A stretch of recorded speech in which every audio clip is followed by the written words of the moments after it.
Is the largest Revolutionary War burial ground being replaced by an IHOP? That's what I read. In the spring of 2015, I was a student at Dutchess Community College in advanced video production class. We were given 4 not-for-profit groups to make short films about. I chose to do mine on the Friends of the Fishkill Supply Depot.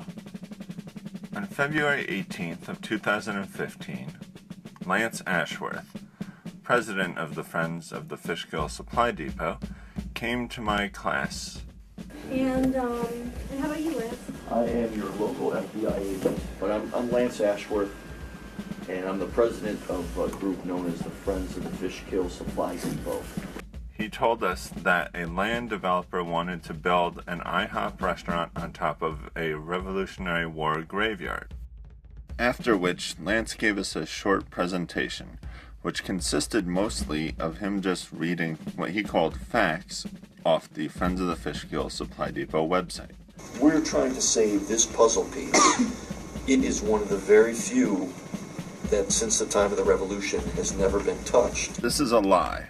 In fact, the property was an active farm for nearly 200 years, and 2 houses were built on the property as recently as the 1960s. The Revolutionary War's single largest burial ground. It's an unmarked burial ground. Again, Lance is lying.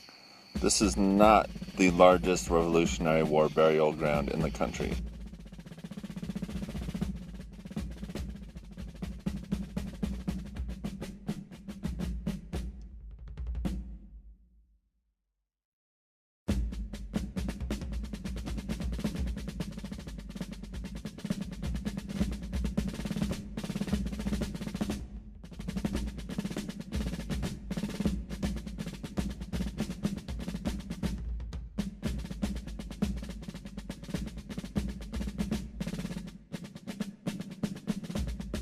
Some of the men were listed as died and buried in Fishkill.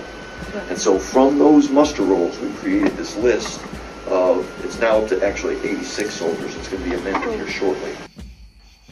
Using only the muster rolls, he claims to have identified 86 soldiers buried on the Supply Depot property. A muster roll does not say where somebody died or was buried. As per the State Historic Preservation Office, nobody knows who is buried there, whether they're civilians or soldiers. But the owner has preserved the property anyways, and honored all the patriots who gave their lives for our independence. Also, Fishkill at the time of the Revolution was a 10-mile radius from Fishkill Landing to East Fishkill, and not all of that land was covered by the Supply Depot. This area contained many churches, graveyards, and unmarked graves, as well as the main military barracks near Snow Valley, which was only 4 miles south. Only less than half an acre burial ground was found on the entire Continental Commons plot. In fact, only 11 or 12 graves were found on the property during 14 archaeological explorations.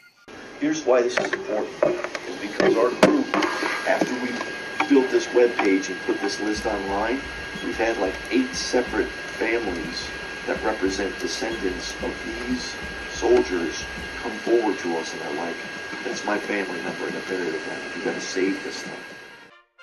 This is probably Lance's biggest and most offensive lie of all.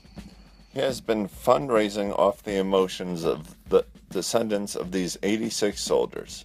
When we asked Lance for documentation about the Supply Depot, he never gave us any.